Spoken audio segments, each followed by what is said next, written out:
You're listening to In the Name of God from Kingdom Come Trust in Belfast, Northern Ireland, an international faith-based show comprising music, news and interviews from all over the world. Hi, I'm Raymond McCulloch. Welcome to our 16th In the Name of God show.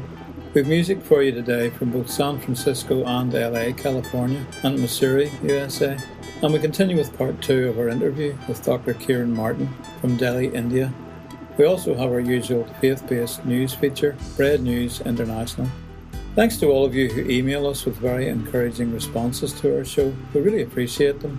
Maybe some of you would like to do a review of the show in your local iTunes store. You'll find an ING link on our website under podcasts. We started the show today with 2 tunes, the Fermoy Lasses and Brenda Stubberts, from a band called Craicmore in Los Angeles, USA. And we'll have more great music for you in a few minutes. But now let me introduce again my guest for this week, Dr. Kiran Martin. More than 21 years ago, Kiran began the ministry of ASHA, which means hope in the Hindi language, in the slums of Delhi, India, and her work has brought her into contact with the Indian government, major banks, and with criminal slumlords straight out of Slumdog Millionaire. Your work has spread from one particularly bad slum in one area of Delhi to quite a few areas now. I mean, you mentioned the figure of 14 million, is that the population of Delhi at the moment? Yes.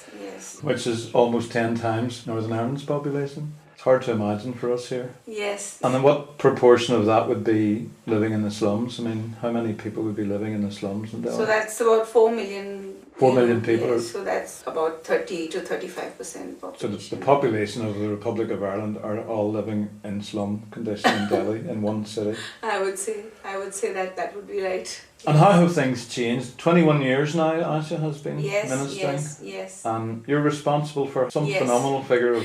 Yes, I mean, we're looking after 350,000 slum dwellers. That might be a little more than the population of Belfast. Yes. I may be wrong, but maybe roughly. It's pretty close. I mean, it is, even in Indian terms, it's a sizable number for one individual organization to... it's quite a responsibility, really. It is a big responsibility, which of course I carry out with great joy. But as well as growing, how have people's lives changed? I mean, initially you were just dealing with the cutting edge. People are ill or dying, or simple treatment can cure this, that and the other. Or you can refer them on for operations and things. Yes. You've had some help from the Indian government, is that right? Yes. Where you've raised money, they have kind of...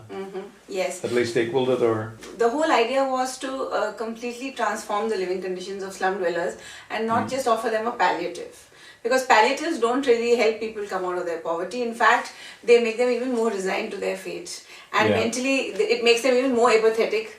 And that's not really the solution. So what I have done is, in all of these 21 years, is that I have helped slum dwellers to be at the forefront of change by organizing them. And by organizing them and by training them and helping them to understand how to lobby the government, what I have done in these years is that made sure that our slum dwellers, through their own efforts and facilitation by ASHA, have clean water. They've got sanitary services, they've got brick roads, they've got cemented paths, they've got nice drainage system, they've got toilets, they've got street lights. Every single some child goes to school. In fact, last year some children have now, in these 21 years, because of all the progress and development, some of them have gone to university for the first time. That never happened before, is it? Never happened in the history of our slums. Not just in Delhi, but in the slums of India. You go to a slum in Mumbai, you go to a slum in Kolkata, you go to a slum in Chennai, you will not even see children going to school. I mean, maybe some will go to school. I wouldn't say that no one will. University is a pipe dream, it's just not going to happen. Yes, absolutely. But now it's happening. They don't even think about it because they just think it's impossible. And this is the first time I was able to prove to our Indian government that it is possible if only we believe in them. And it's worth doing as well. These people have value. So these people have gained self-respect and they've learned their value in God's eyes and in their own eyes. And the government have also had to respond and say, these people matter. Yes. Apart from the fact that they have votes. Yes, of course. I mean, the whole idea was that democracy must work at the grassroots. Otherwise, what kind of a democracy are we? If it's not going to work among the poorest communities, then it's really no good. So my clear aim was to ensure that I work in such a manner that every single person living in the slum realizes that they're democratic citizens, they realize the value of their vote, and they're able to work together towards improving their living conditions. So today they have all been empowered They all understand that they're as equal in God's eyes as anyone else is. They can have the same privileges, and along with that, of course, comes responsibility to be able to bring about a transformation. And this transformation, when I first started, I thought it will never happen in my lifetime to this degree. But I've seen that God is able to do it, and I've seen children whom I used to literally try and stop from flowing away in a dirty drain in the monsoon, today go to university. At that time they were 2 or 3 years old, and today they are 18 years old and going to university. So in my own lifetime I've seen such a major transformation, and I think that there's a lot more that's going to happen in the years to come. So literally they've been pulled out of the mire, and now some of them are university educated and qualified. Yes. To They would fall in dirty ponds of stagnant water filled with excrement, filled with dirt, filled with muck, filled with slush, filled with solid waste. They would go right in, and someone would jump into that pond, rescue the child, bring the child out covered with excrement and slush and dirt to me. And these are those children who miraculously survived their early childhood. And you didn't hose them down first because you didn't have a hose, probably? Not with a hose, but with water from a bucket. What water there was. How have people responded to the Christian part of your message, to the fact that you're coming to them in the name of Jesus? That's your motivation, and presumably they see that is your motivation. Yes. What has been their response to that? I mean, are people in the slums, are they all Hindu, or are they just a mixture of all kinds of religions? Or well, what? I would say that most slums will predominantly have Hindu people with some Muslims, maybe 80-20. But then it depends also, because some slums have a predominance of Muslim people living in them. Because people don't realise, and I didn't realise until recently, that India is the second largest Muslim country in the world. It is, after Indonesia. More Muslims than Pakistan? Yes, the absolute number of Muslims in India is much greater than that in Pakistan because of the size. But what I have been able to see is that because of all of these wonderful things that have happened in the lives of these people who've been living in such terrible and abject poverty for all of their lives, they have recognized that the Lord Jesus Christ is the God of healing. He's the God of restoration. He has redeemed them. He has reconciled them. He has brought so much joy in their lives, and we have worshipping communities in every single slum that we work in. They have embarked on a journey, and some of them realize who God is in their lives and become intimate and close to Him early in their journey. Some of them take a little longer, to understand, what Jesus is and what He can do for them. But in all of the different slums, we have communities that are joyful, that are worshipping the Lord. So there's a growing Christian church there, right in the slums of Delhi. Yes, absolutely. Here I stand, lifting my hands, thinking of you, only you. Words can't describe the feeling inside. Here is my heart all for you. You deserve all I can do.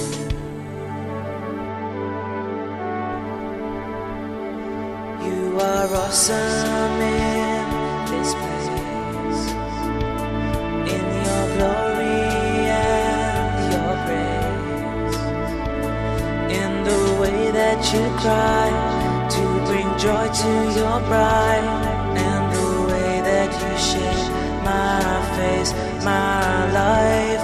You are awesome in this place, in your power and your holiness. For you furnish the sky with the spark in your eye, and you gave us the waves in the sea. Be awesome to me.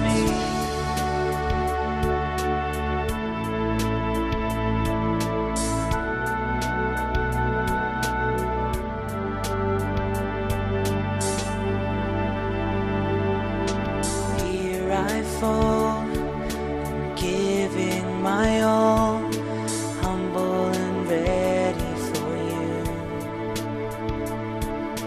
Words can't explain the power of your name. Here is my heart all for you. You deserve all I can do.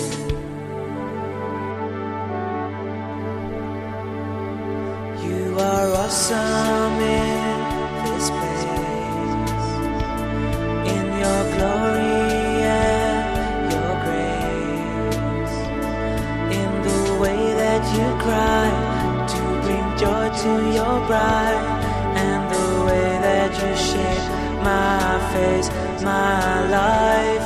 You are awesome in this place, in your power and your holiness.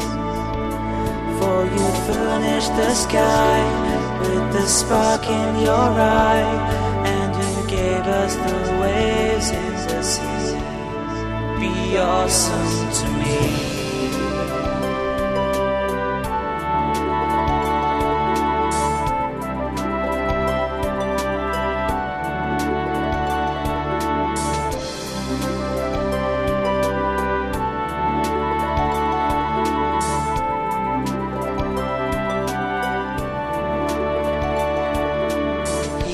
My heart all for you. You deserve all I can do.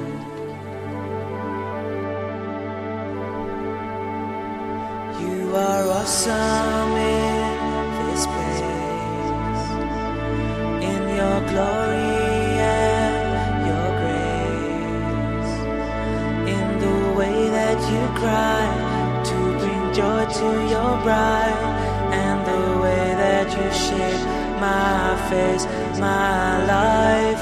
You are awesome in this place, in your power and your holiness. For you furnish the sky with the spark in your eye, and you gave us the waves in the sea. Be awesome to me.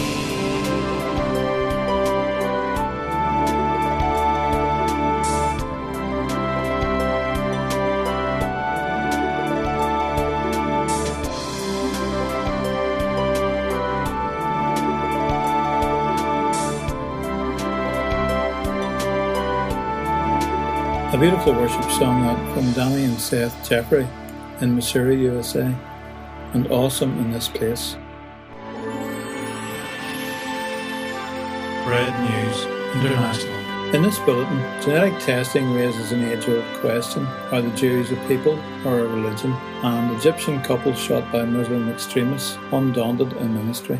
Jerry McCulloch reports. Report from Compass Direct News. Rasha Shamir was sure her husband, Ephraim Shahata, was dead. He was covered with blood, had 2 bullets inside him, and was lying face down in the dust of a dirt road. Seconds before, Shamir could hear her husband mumbling Bible verses, but 1 bullet had pierced his neck, and now he wasn't moving.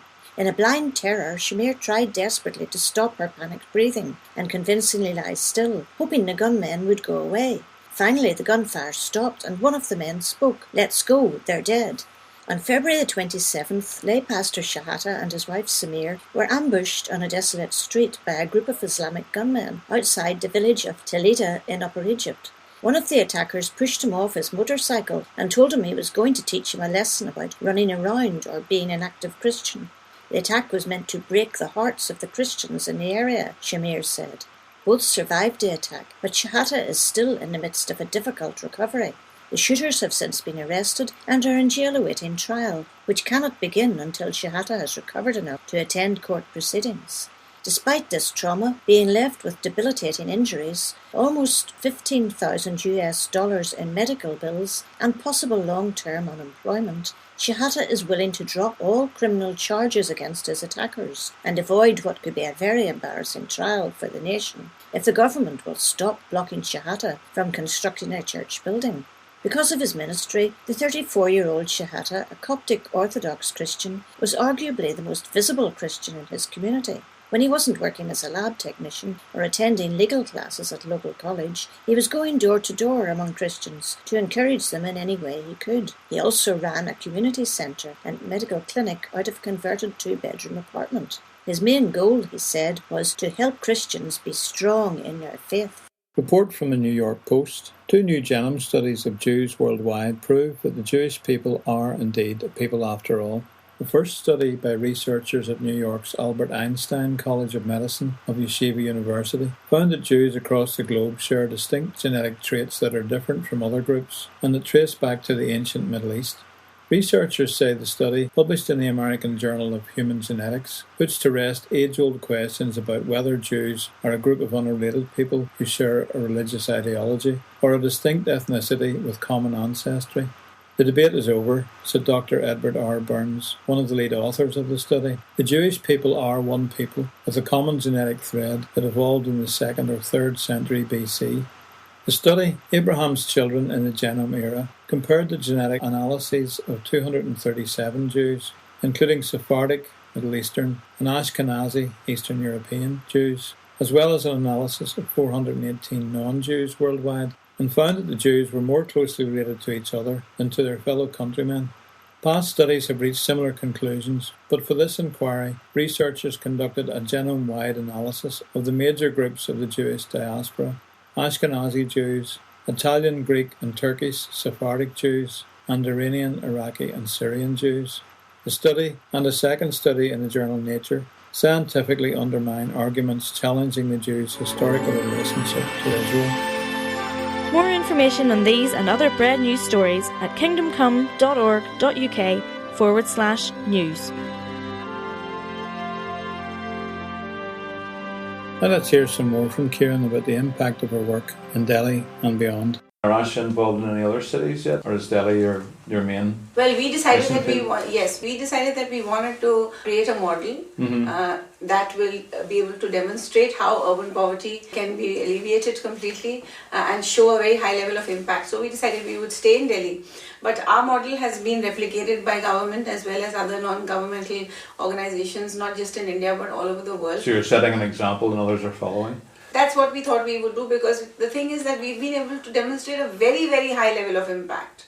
And the governments have been very interested in our approach of partnership and of all the different strategies that we use in order to obtain this.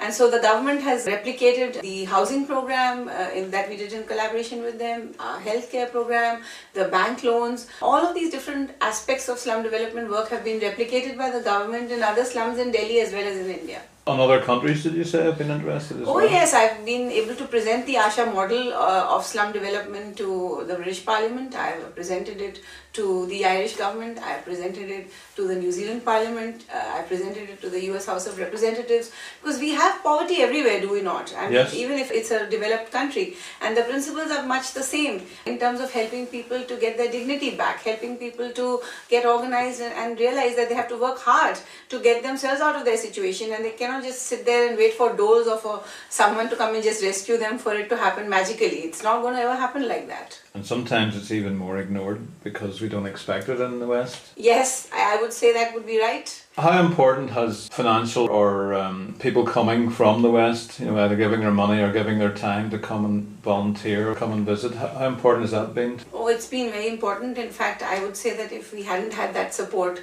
I don't think we would have ever been able to do what we are doing. And where does that come from? Is it the United States or the various countries that you mentioned? Yes, I mean, it's Great Britain and Ireland would be our major supporters. Right. And that's wonderful because we. And why is that? Is that because you had some contact there initially, or? Yes, I mean we started off our relationship with Great Britain because Tear Fund was supporting us at the very start, right. And that's how we got to know a number of people, Christians over here in this country, that just grew to appreciate what we were doing and recognized God working there. And you have quite a lot of involvement with people in Northern Ireland now.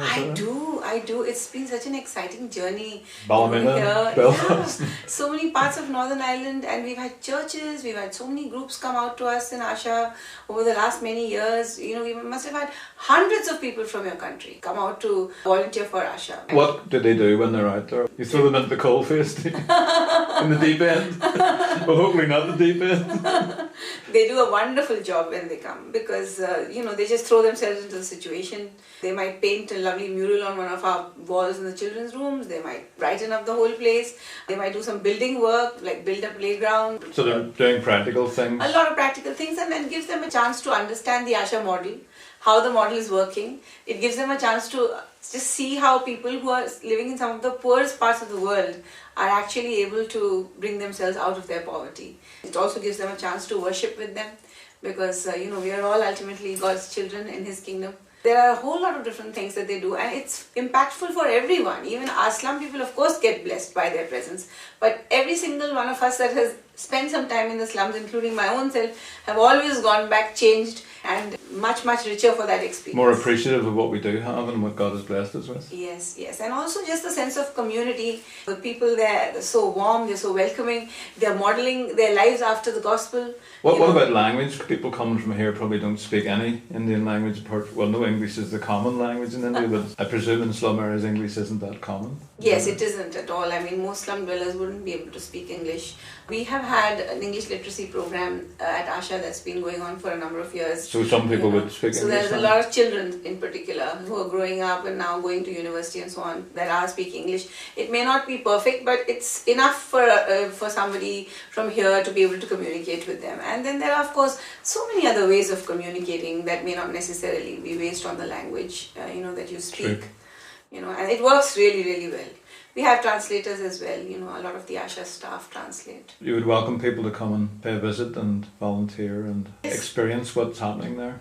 In fact, I would not only welcome, I would invite you to come and just enjoy the work that's going on, be blessed by all that God is doing, and also come and give off your talents and your abilities.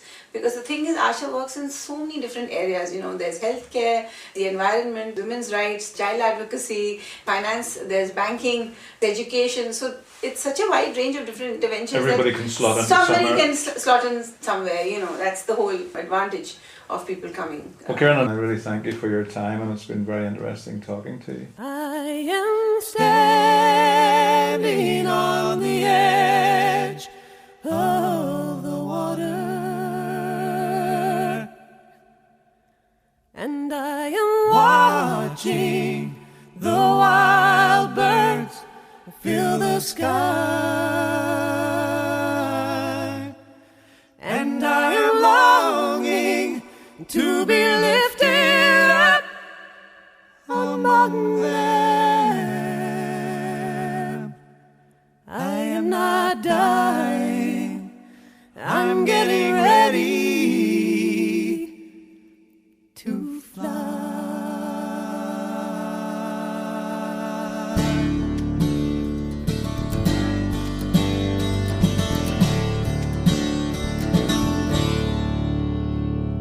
An old man, and these old hands tell my story. 50 years on the Boston piers took their toll. Faded faces smile from those places I cannot return to, till my days are done and they take me home. And I am standing on the edge of the water, and I am watching the wild birds fill the sky,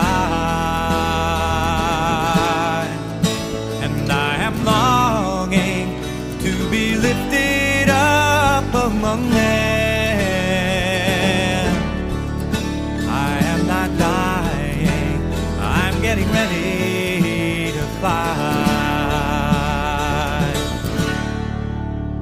I was a young wife with my whole life still before me. It was the last year of the last great war. My darling Edward never returned from Normandy,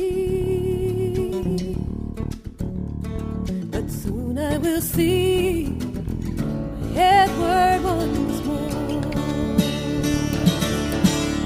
And I am standing on the edge of the water, and I am watching the wild birds fill the sky,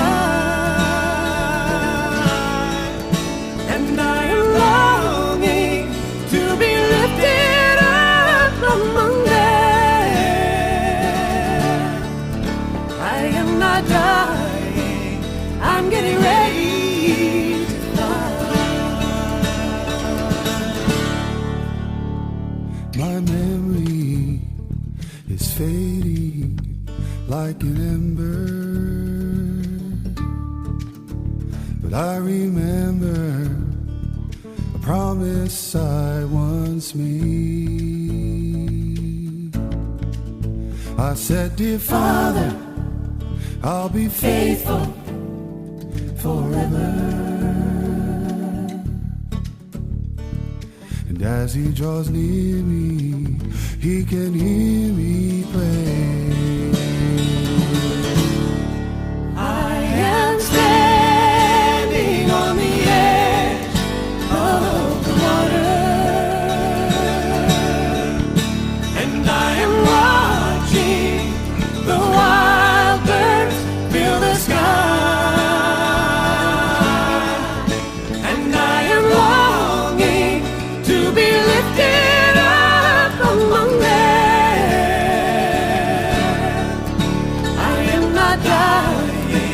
I'm getting ready to fly. I am not dying. I'm getting ready to fly. Calaveras from San Francisco, California. I'm ready to fly.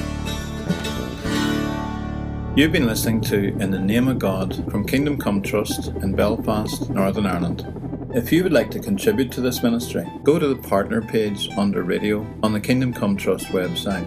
That's www.kingdomcome.org.uk. You can make a monthly contribution or a one-off gift there.